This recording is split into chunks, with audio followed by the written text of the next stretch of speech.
another episode of the iGaming Africa webinars coming your way from iGaming Africa, organized by iGaming Africa.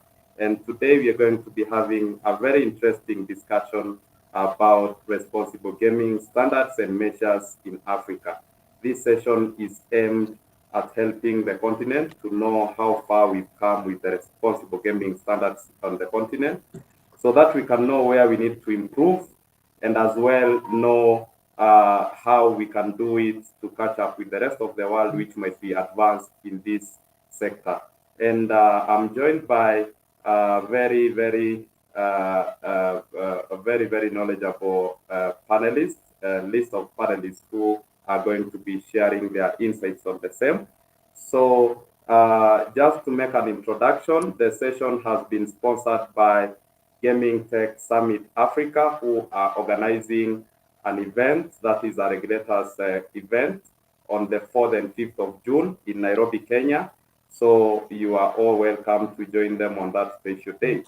So from here, I give the floor to our moderator, Tumelo Mokoena, to do the rest of the show. Thank you so much. Thank you, Jeremiah. Hello, everyone. Welcome to our iGaming Africa, looking at responsible gambling practices, what measures and standards are currently working in African countries. Today, we are represented from Nigeria. We are represented in Kenya and in South Africa.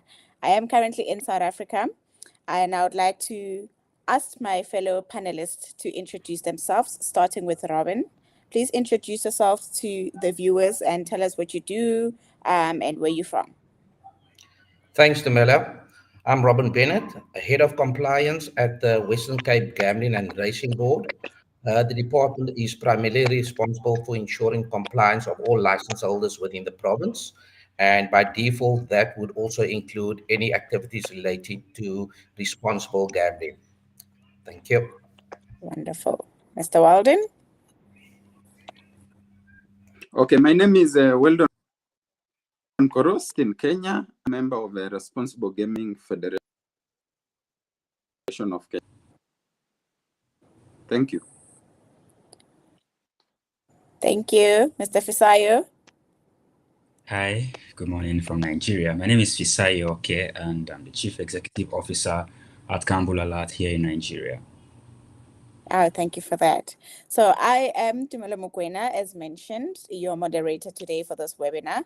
I represent the South African Responsible Gambling Foundation, where we treat problem gambling in South Africa as a whole through our National Responsible Gambling Program.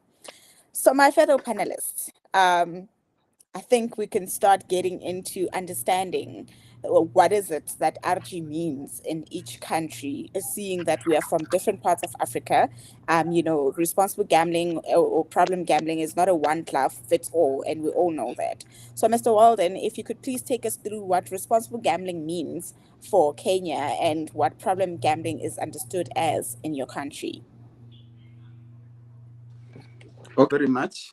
At the moment in Kenya, the act that we are using in Kenya was brought into place long ago, but there is an act in Parliament at the moment that seeks to replace the old act. So at the moment, unlike in the UK and other advanced jurisdictions, operators don't necessarily contribute to support problem gambling measures. But under the new act, we think that will come into place. So in Kenya, we currently don't have a national helpline like other countries. But what happens is operators voluntarily support organizations to do awareness at the community-based level. So in Kenya at the moment, with the old act, it's not mandatory for operators to support responsible gaming. But we believe that with the new act, that will be mandatory and things will improve. Thank you. So does that mean, Mr. Walden, that not all operators are contributing or into trying to ensure that, problem gambling is curbed? Yeah, at the moment, it's voluntary. And as you are aware, anything voluntary for gambling operators they don't really support that much. Yeah. But there are certain operators that have gone a step ahead, and they are doing it on their own, even without the law. But then, that being said, when you look at jurisdictions such as the UK, there is no law that actually forces operators to contribute towards addiction, but then they do so voluntarily. So, but in Africa, and more specifically in Kenya, most operators will insist that there must be a law for them to support this initiative. Where else in their mother countries, there is no law actually that forces them to support these initiatives. So unlike South Africa, where I know it's mandatory, in Kenya, it's voluntary. All right. No, thank you for that, Mr. Weldon.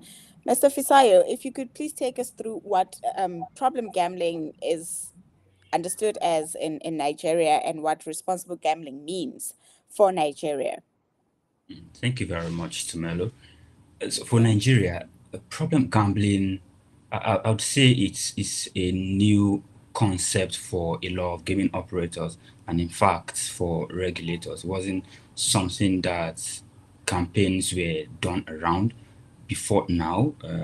I'd say in the last 5 years, it just started to become a serious campaign issue, right? And when it comes to responsible gambling and its regulation in Nigeria, like Weldon said, it is in Kenya. It's pretty much voluntary when it comes to supporting initiatives around it. However, we've got policies from the federal to the state level that have provisions around preventing underage play and then ensuring that advertisements are not done in such a way to make people fall into compulsive gambling majorly. So that's the landscape here in Nigeria. But for a number of gaming operators, especially in the sports betting category, they've done so much in supporting initiative, albeit voluntary, but they've really been supportive in ensuring that initiatives are brought on board to promote responsible gambling in Nigeria.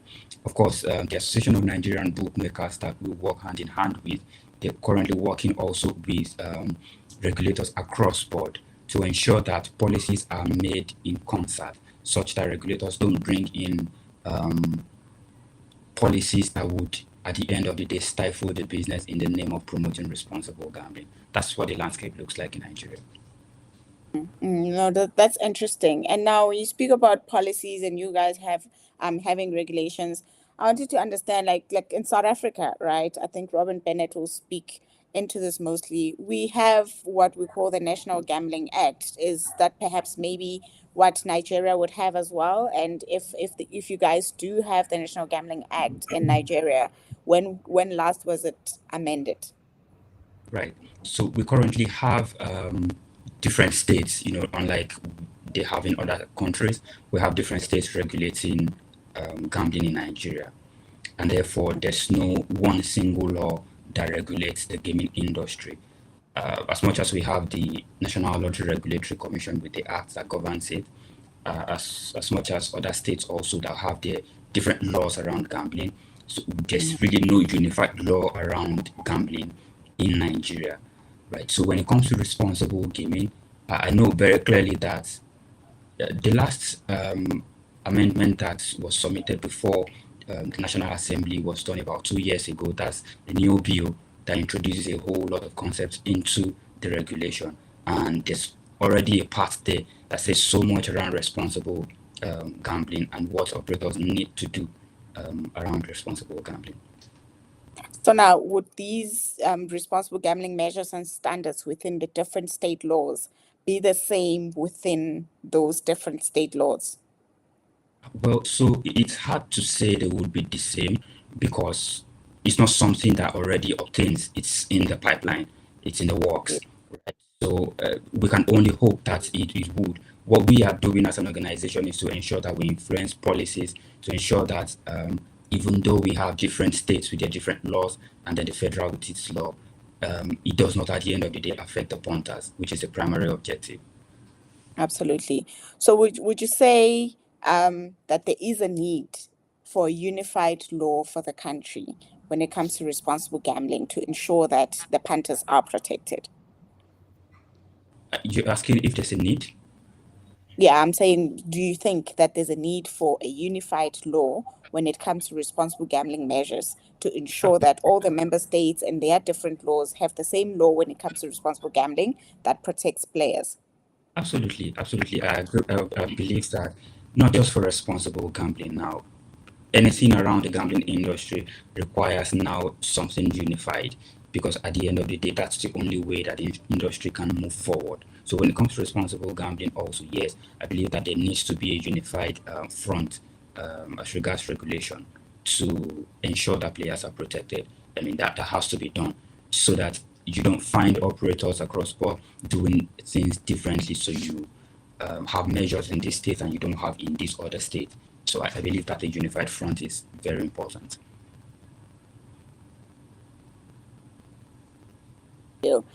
So, Robin, if you could please take us through what responsible gambling means for South Africa. I know this is a catch-22 because I'm from responsible gambling, but I'm asking you, but I'm pretty sure that you can represent us very well as our regulator as well. What responsible gambling means for South Africa and what problem gambling is understood as in the country. Thanks, Dumela. I think from the outset, and we're talking about early 1997, when the gambling legislation was introduced by the provinces, everyone was aware of the what they call the unintended consequences of gambling, which is problem gambling. That was contained in the 1996 VIAD report, the commission that was established uh, to set out the conditions related to legislated gambling in South Africa. So they were aware that gambling they could have legalized gambling could lead to what they call problem gambling. At the beginning, there was certain things put in legislation. We spoke about exclusions within the National Act, which was eventually changed. They did indicate also certain conditions relating to the requirements, where you can advertise, what you can advertise, certain mandatory wording that must be contained in advertisements, so to warn the public about the dangers and harms of problem gambling. However, what hasn't happened is that with the development and the evolution of gaming as a whole, and I'm talking from 2000 up till now to 2024, is the responsible gambling measures has not kept pace with such development. And we're finding ourselves basically at a bit of a challenging stage now, is because it is quite easy for us to consider new games, new contingencies, new betting markets, or any type of gambling markets as such. But what we are not doing is we are not considering the responsible gambling measures that that needs to be introduced at the same time with these new markets. Now, at the moment, we got within the National Gambling Act is we got the National Exclusion Register. The legislation is there, even though the register is not in place, hasn't been in place for a number of years. However, provincial gambling boards themselves and operators have taken upon themselves is to still do exclusions for individuals. And obviously, some of the provinces have what you call provincial registers. That has worked to a certain extent, because at the moment is we do not have punters who are confined to one province. Is because you can be betting sitting in one province and betting in another province as such. Is if the exclusion policies of the one province is not in line to that of another province, is you're going to find punters who believe that they have excluded themselves. They're obviously going to try to open an account in another province, and the need for a uniform process and a uniform database is critical at this stage. There was a time when we were waiting on it, and we said, well, we could wait a bit more, but we've reached a stage where we can no longer wait on that. Other things that we do in terms of responsible gambling in South Africa is that each license holder has to contribute 0.1% of the gross gaming revenue, and that money basically goes to the South African Responsible Gambling Foundation.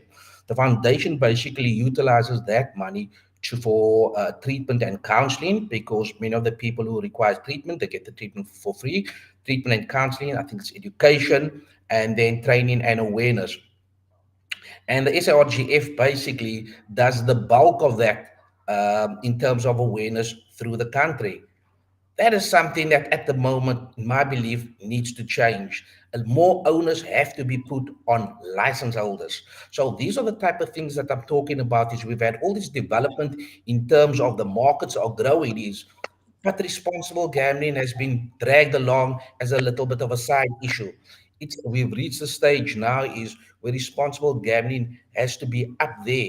Almost not to say that it is more important than anything is, but it must be considered just as important in other things. You'll see a lot of reports and people tell you about, the problem gambling figure is at this percent and it's a low percent and it's immaterial. That is the one thing is, but what we sometimes forget is what is the impact of that? And what I mean about that is you will find a person, and this we find very much in the days when it was merely land-based. So the people that used to come to us for exclusion was mostly business owners. And why was that is they had two things. They had time on their hand and they had cash flow, not their profits. As a result of that is they would then basically spend their time in the casinos. Now you must remember something is if that man has a gambling problem, his business goes down. It's not only him and his family, it's his 20 employees and their families. So the impact of that sometimes is sometimes greater than what the report says of that is. So I do believe that we've reached a stage that we now have to look at additional measures. Some of it may become onerous for some license holders, and those are only the license holders who just haven't done anything in the past in the absence of specific legislation. Because Yeah. a lot of license holders would believe, you know what, I've paid my 0.1% of my GGR, that money can fund whatever. But you need to start looking at your clients from the time that they've signed up on there. So while we got some measures basically in place in South Africa is, I am of the opinion that we're nowhere near to where we're supposed to be at this stage. Absolutely, and to think we are sometimes considered the thought leaders into this, responsible gambling. And when you look at our laws, they have been the same for the past, I think, 20 years now. And there's been so much developments. I mean, there's now betting into the mix that's being regulated by the same law that was in place to regulate the casino sector. How do we work around it? And also, just drawing back to what you said when you spoke about, some conditions that are there to ensure that responsible gambling measures are adhered to. The 0.1% contribution, I don't know if you are aware that it's not a unified condition that is put across all PLAs, which are licensing authorities in South Africa, provincial licensing authorities of all provinces of South Africa. Okay. On that issue, in terms of the percentage, that has been a very contentious thing because not too long ago, it was there was questions being asked is where was this established? Now, my understanding how this originated was is at the beginning, that was the back way in the time, I think of a certain Professor Collins. They had done a study and they said, for the SARGF basically to be successful and to do all the things that they need to do is they would need X amount of money. They then looked at the number of license holders that they've had and they said, well, we got so much license holders. This is the projected GGR in terms of that is, let's do a calculation on it. And they came up to a certain amount. Now, I'm not saying that is true, but that is what was I've been told. If that is the case, clearly the number of license holders we have in now and the number and of the GGR, basically all that has changed. The other thing that has changed is the need for responsible gambling measures have grown astronomically. Why I'm saying that is betting is available, it's more easily available, it's accessible to persons who would not normally consider gambling because the contingencies that have been offered is so fast-paced and quick and the outcome is immediate. It definitely is appealing to the younger generation. So you are finding more persons from the age of 18, 19 year old starting to gamble, starting to place bets, as opposed if that type of betting opportunities were not there, they would be maybe about 30, 35 when they start walking into the casino. That's just my estimate on that is. But what I'm saying now is, so the SRGF would now need to have more awareness campaigns, more often, and obviously the cost and running of these things has gone up. So that is in terms of the 0.1% contribution. It is something that is one of the things that we have to consider. No, absolutely. You are right. And, just a fun fact for everyone who doesn't know, in South Africa currently, the foundation has grown significantly, and it was actually formulated by the casino industry when gambling was first regulated. So our operators took it upon themselves to actually come up with the South African Responsible Gambling Foundation so that it can assist with anticipated problems that will arise from regulating gambling. Now, moving on, I think we have all established the fact that there is a need right now for responsible gambling measures and standards that will match up the current digital age, or rather the economy or the state that we are in all the countries in Africa.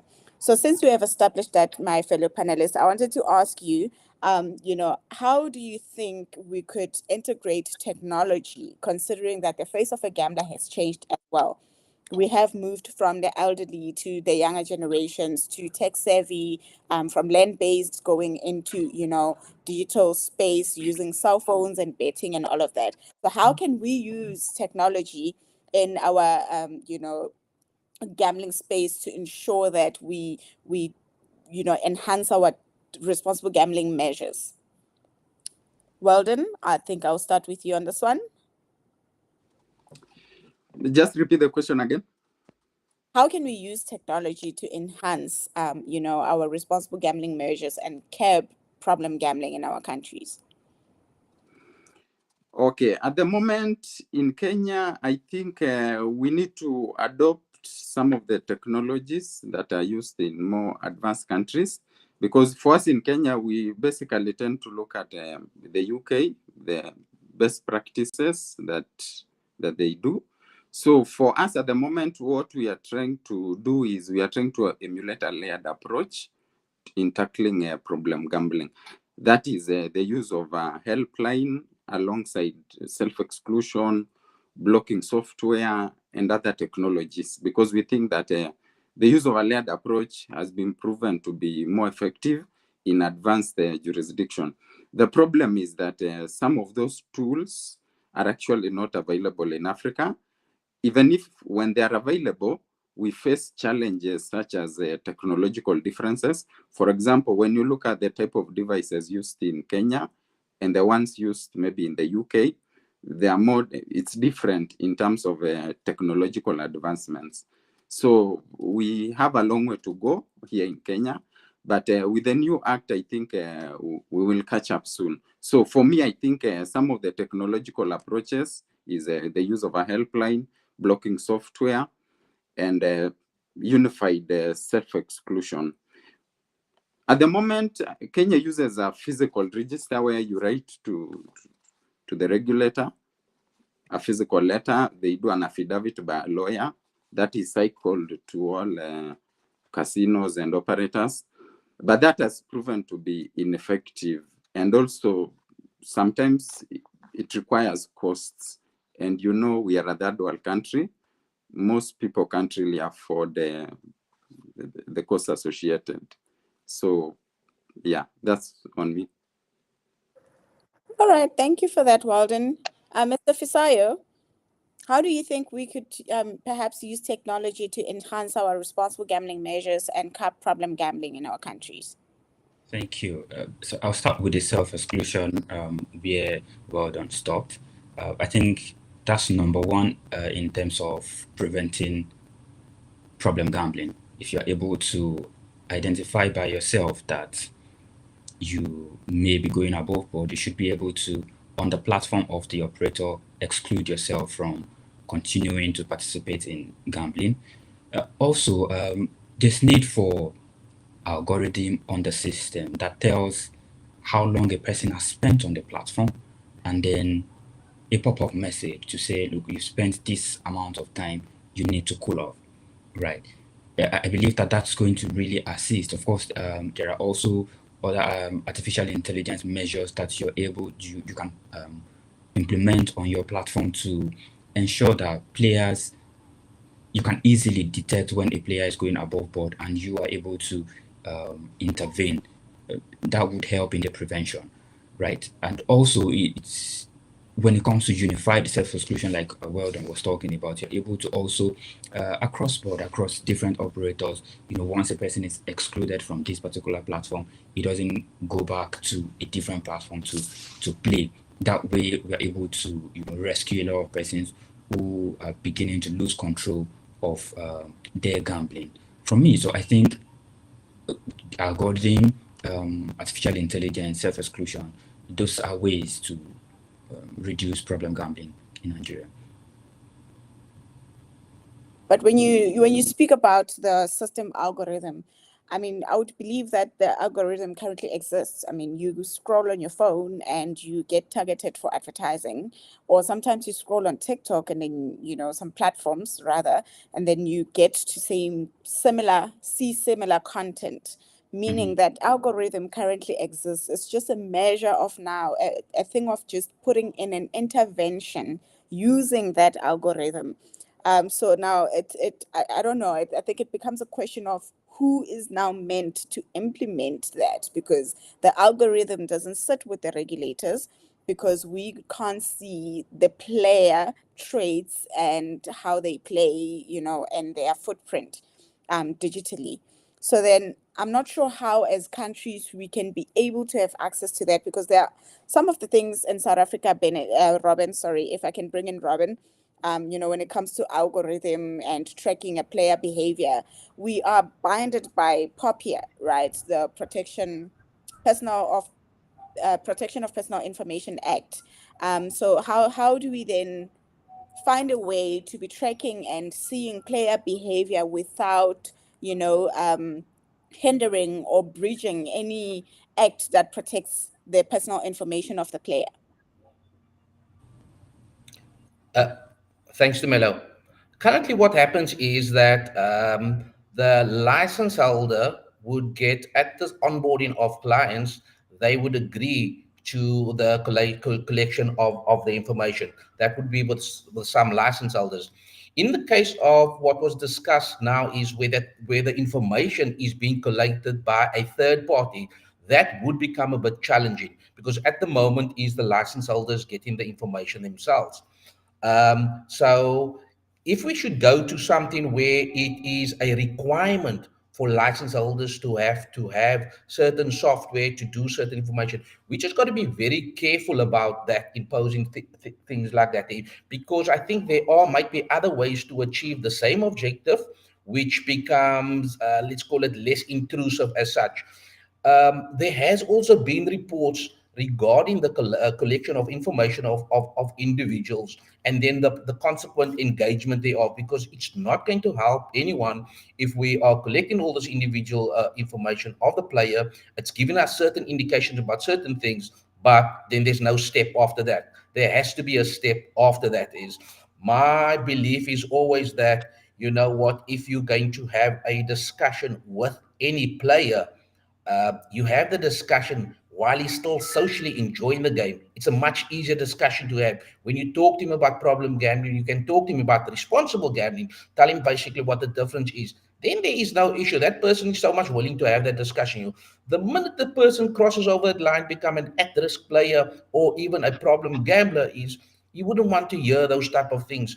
So my point of view would always be is upfront, it's education and awareness. And if we are talking on the technology, if we're talking on the technology, I must say, let's use what we got, the simple things that we got in place. We all know license holders will send you, because you're an MVG or you're a most valuable guest, you would get an SMS to say about the promotion that is happening on this day and that day. At the bottom, you have the mandatory wording, no play under 18, may gamble with, and all the SARGF number. Yes. But what if that player would out of the blue would just from a license holder would get the message say that responsible gambling, whatever the message is, this is what you got to do. Nothing about the promotion of the license holder. You can put your name there. That is it's technology. It's not even up to date. Like I said, it's a simple SMS just to say, remember, be responsible, always gamble within your limits, within your time. Take this type of thing in consideration. You wouldn't believe how those type of message could just trigger the person to think that, you know what, I haven't thought about this for a while. But those are the type of things that I would want us to see us trying to implement. However, when it comes to responsible gambling, I think but the two other panelists indicated that is where it wasn't uniformity. It has to be uniformity, and it can never be at the discretion of a license holder, because then we're not going to achieve the objective. Is we do not want, as regulators, we also do not want to over-regulate this. I think we must just put the parameters around there, and license holders can build on these, because responsible gambling should not be seen as a side strategy of the organization. It should form part of the overall strategy of a license holder, so that when marketing goes out, they go out with knowing what the responsible gambling strategy is about this, and they take those type of things into account. When people are there signing up players, they consider the responsible strategy of the company. I know we are a long way basically off from that but that is where I believe we should be. At the moment, you would get bookmakers, and we all know it's a very competitive market. Everybody competing for the rand which is out there. Um, not much difference between the products that they've offering is, but I would like to see that the competitive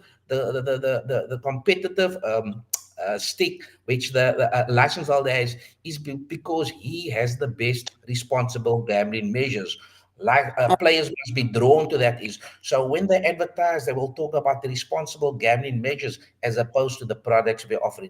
It sounds a bit far-fetched, but I do believe it is something that can be achieved. But it would have to do with a number of collaboration we have to do, and there is time, because at the end of the day is problem gambling is not helping anyone. It's not helping license holders, not the industry, regulators, no one. I couldn't agree with you more, and obviously, from a marketer's perspective, being someone who does strategic communications, I do believe that there is a way that we can, push a responsible gambling message without necessarily taking away the message of the product that is currently being sold to the punter. Right. Now, drawing back into advertising, Robin had mentioned the prescribed, mandatory wording that accompanies South African, gambling advertising. I wanted to find out what are the prescriptions from Nigeria, because I know Kenya currently is trying to develop their, legal prescriptions even further. But Nigeria, Fisayo, you did mention that you guys have laws, maybe from one of the state members that you are aware of when it comes to advertising. What are the legal prescriptions that you have in Nigeria? Thank you very much. Well, so the policy that is available, especially from the National Lottery Regulatory Commission, is that advertisements must be done in a modest way. So you're not expected to go on radio or TV or any of the new media platforms to sell your message in such a way that it will put your customers in harm's way. Well, we do not have what Kenya is currently doing to say that people should not advertise, gaming companies should not advertise at any particular time. However, the only requirement is that the message itself must be responsible. The advertisement message must be responsible, and of course, on your gaming platforms, you must have on your page the message of responsible gambling. Let people know that gambling can become addictive, and people need to become responsible. Also, I know that for states like Lagos, there's also the requirement that on your platform you should have a page that is dedicated to responsible gaming, where people can access help.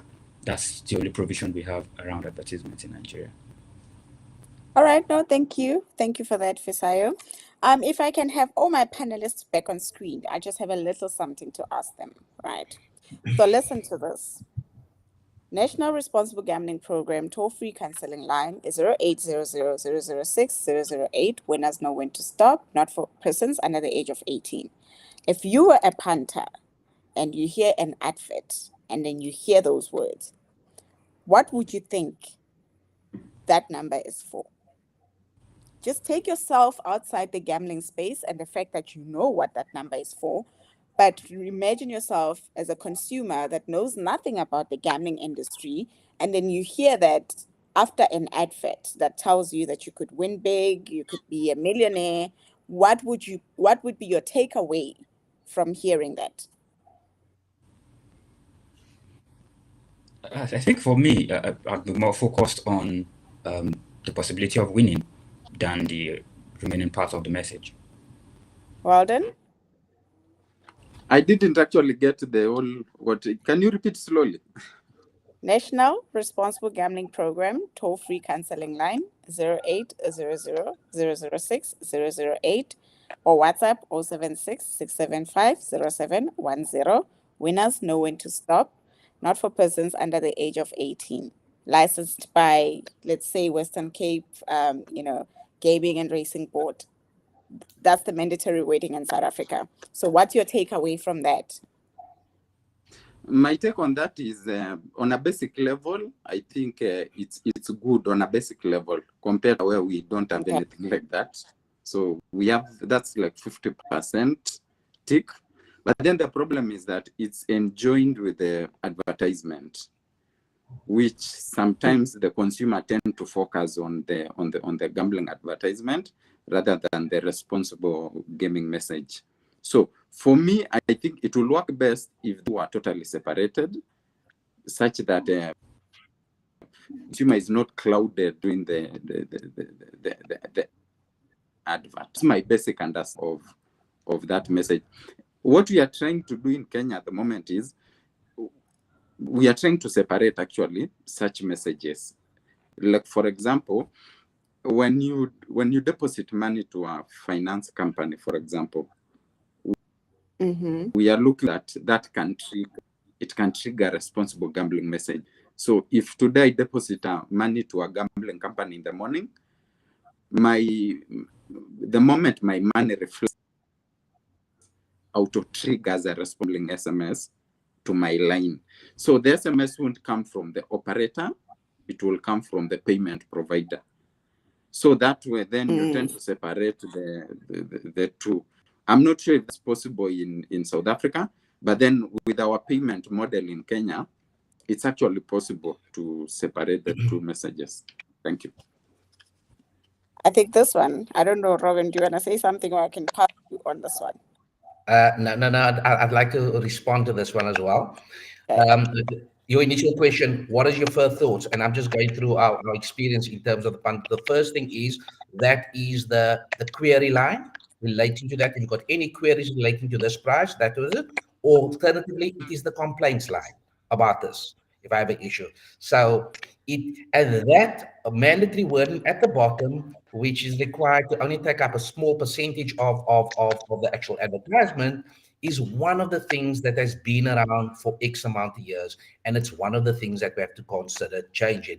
Weldon, I hear what you're saying about having it separate.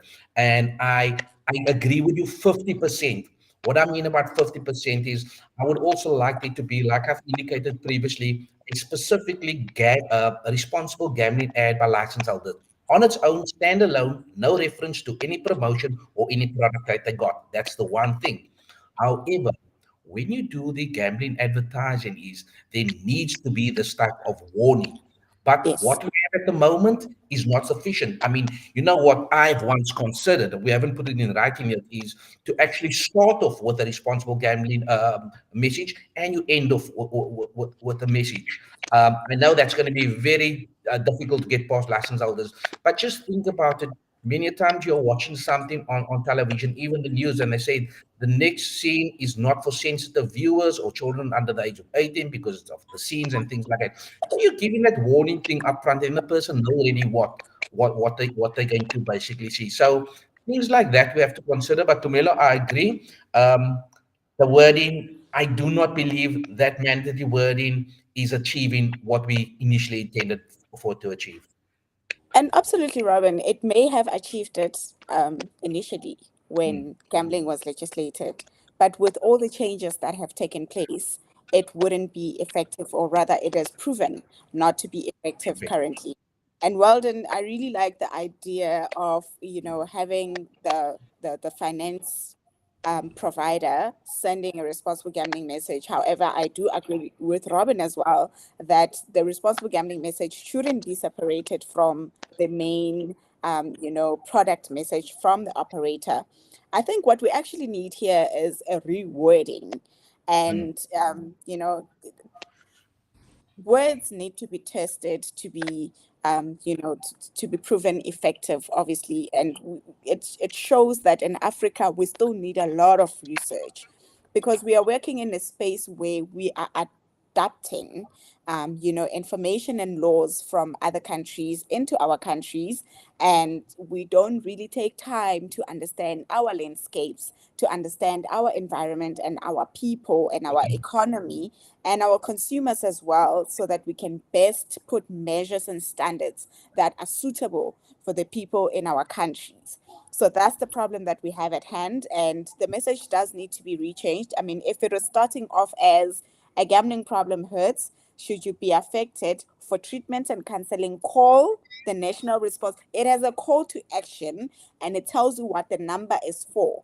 That will be a more effective message compared to the message that we currently have at hand. And the catch-22 about having the message starting off with the age restrictions, Robin, is when it comes to children.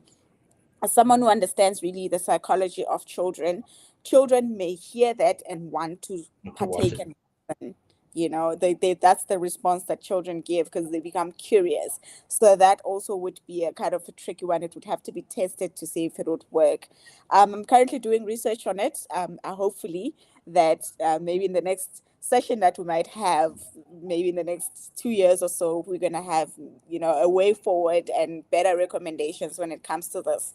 So our session is about to end. I would really just like to ask all of you to just give a few recommendations, a quick 2 minutes. I'll start with Fisayo.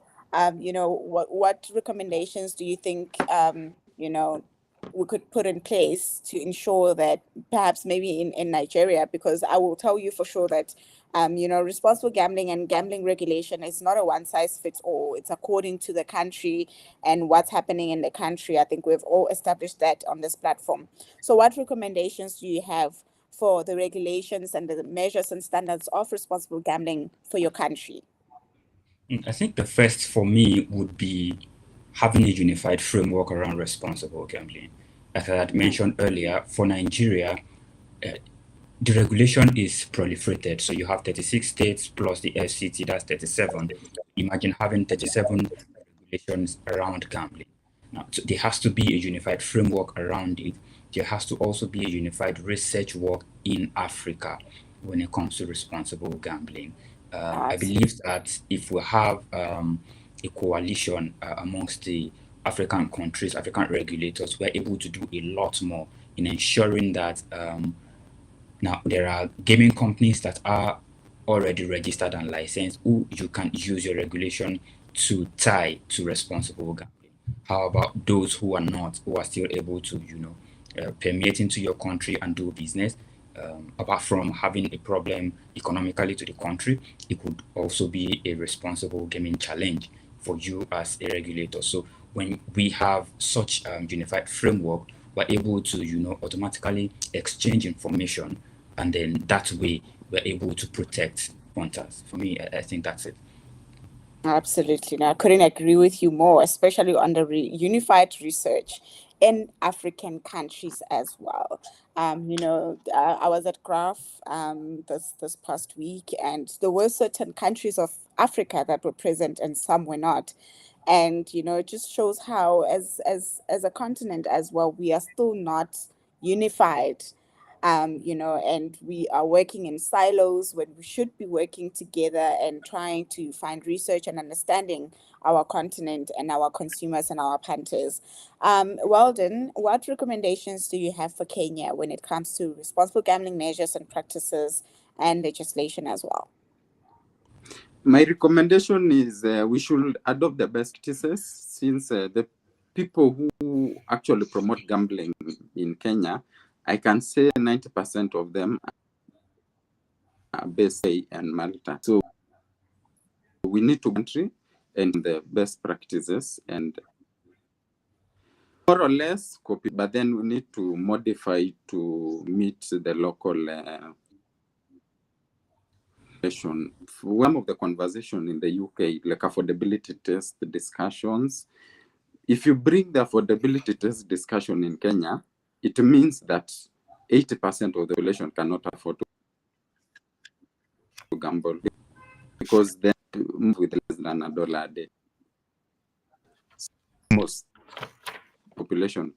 So if we were to actually bring some best practices to Kenya from the UK, then it will be able to help spear some of the conversations that are there. We bring them here and same questions are being posed in the UK rather than having double standards where a gambling operator promotes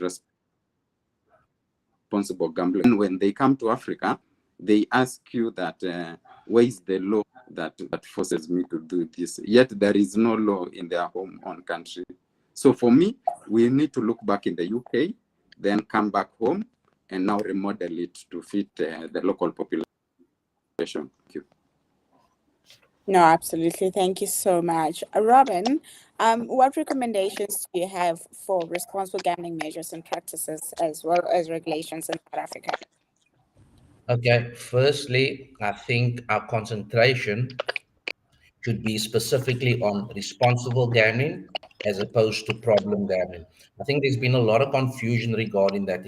I've sat with license holders before and would say, so what responsible gambling measures have you got in place? What have you initiated without regulations? And they will tell us about, no, when the person wants to exclude, this is the process. But I said, when a person, most of the time, when a person wants to exclude, that is where the problem is already. We are trying to prevent people from getting to that stage. But be that as it may, first of all, I think there needs to be a big education and awareness drive in terms of informing the public what responsible gambling is, and that should basically come perhaps from the regulators together with the SARGF. I think that would be a start. Then, second of all, there needs to be legislation in place regarding responsible gambling. Because like I've indicated, once you leave it to the discretion of the license holders, you're going to get everyone doing varied things and other people are going to do it based on cash flow. Can I afford to this? Can I not afford to it? However, responsible gambling measures must be your ticket to get an entry into the game, meaning that when you come for a license application, we need to look at your license application together with to see exactly what RG measures are you going to implement. That is basically the start of it. Is as regulators, sometimes we get in it wrong. We only once they start operating, now we want to say, okay, so what you're doing, but we have realized exactly what we need to do to try to address it. So there's a number of things that we have to do. Also, the other thing is when it comes to regulations, as much as I believe we're quite far behind where we should be with responsible gambling, I also do not believe we can just impose everything now and say this needs to be done.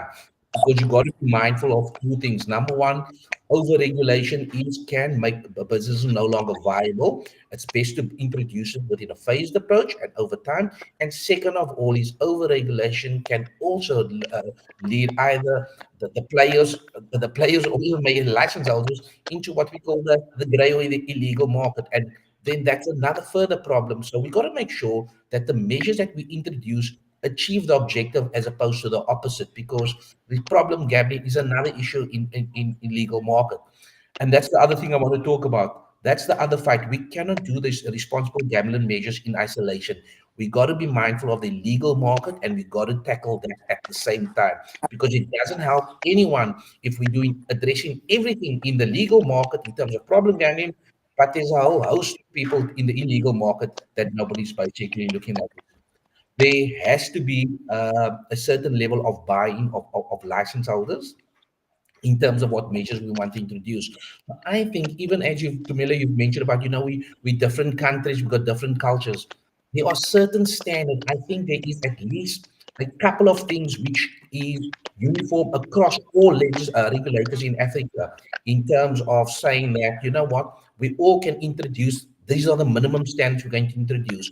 And then the other things is based on the country, the culture, other license conditions. But I think we can, to a large extent, we can get that. But there needs to be almost some type of body, basically. And I think Weldon had discussed this with me quite some time ago, is about an African forum, basically, that needs to address the whole responsible gambling, because you got to realize is players are not just playing where they are sitting. They have access other places as well. And people travel. And you know what? It gives a player a bit of assurance when he knows that the responsible gambling measures are standard throughout, and they would get used to that as well. So, yeah, that's what I just wanted to say. No, thank you for that, Robin. You said a mouthful. I don't know what else to say at this point. And thank you so much for all of you for your great contributions as well. So on LinkedIn, Emilia says that, as for me, responsible gambling standards should be unified globally, as gambling addiction presents consistent challenges regardless of geographical location. And then she further gives us a compliment. She appreciates our dedication in enhancing the safety of iGaming landscape in Africa, and she's excited to witness further actions from us. Gentlemen, we have a huge task at hand. So that brings me to my next question. I wanted to, just a quick 1 minute each. When you look at Africa compared to Europe, when it comes to responsible gambling, what can we learn? I think I'll start with Fisayo on this one. Okay, thank you. I think that we are miles apart when it comes to responsible gambling. We are just starting out, and we have a whole lot to learn.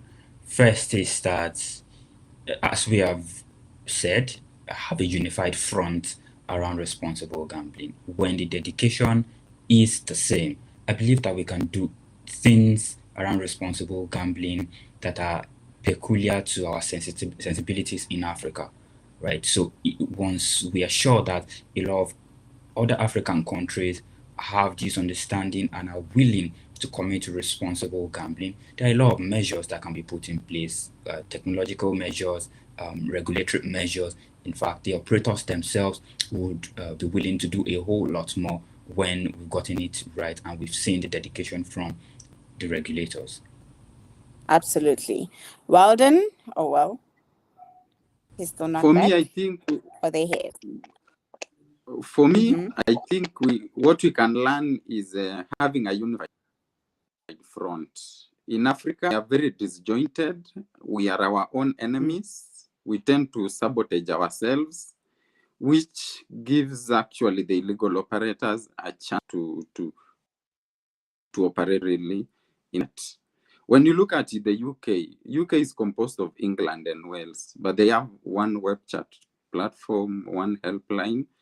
In Africa, everyone is going their own way. So I think in Africa, regulators need to actually sit down and agree and know that the moment they become disunited, that is the beginning of their fall. So we have a long way to go in Africa.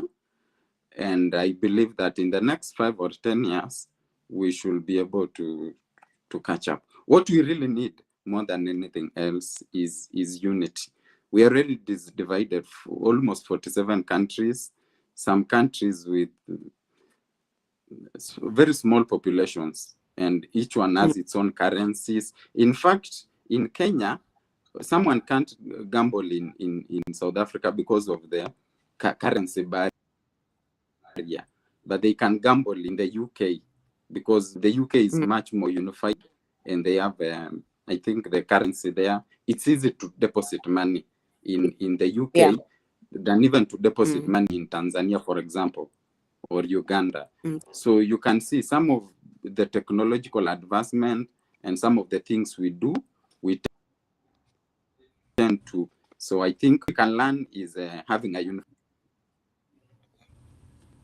Absolutely. No, thank you, Weldon. Robin, over to you. Okay. Basically, I would agree with what the other two gentlemen said. What I would just like to add is what we can also learn is we must be mindful about over-regulating the industry, because, like I said, it may not become viable for them. And second of all is, I do believe when it comes to responsible gambling is contraventions of measures that have been put in place must be met with the relevant sanctions. It's not going to help us if we're not going to impose sanctions, and most of it will be financial sanctions. I think it was about a year or two ago is where the UK fined Ladbrokes. It was 19 million pounds for contraventions, not solely to do with responsible gambling. I think it has to do with some financial transgressions as well. But what I'm saying is that as regulators, we must be willing to impose those penalties, specifically at the early stages of the introduction of these measures, so that the market can understand how serious we take it. And then thirdly, I just want to say is, I think we need to engage a bit more with our operators, our license holders. Our license holders, they have very similar interests in terms of many things that as we have regulators want is. And I think engaging them on certain measures that we want to introduce is also going to be the best approach. Many of the license holders that might be in Kenya is operating in South Africa as well. So we have a lot of things basically in common. And as the panelists indicated, is there needs to be a bit more collaboration between us as regulators, and just come up with some uniform standards, because I think that is the best way to achieve the objective, specifically with responsible gambling, which is not unique to any specific jurisdiction.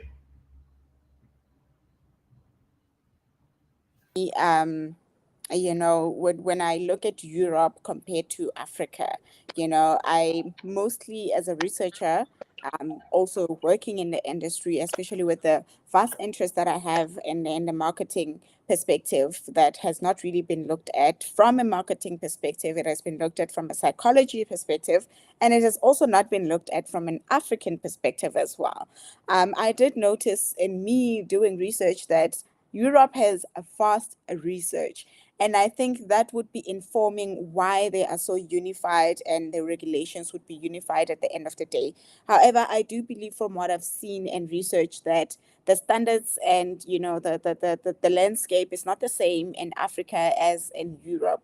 However, I do agree with my fellow panelists that should we be unified, then we can be able to adapt certain measures that would work for Africa, instead of just totally adapting into Africa without learning the landscape of Africa through research as well.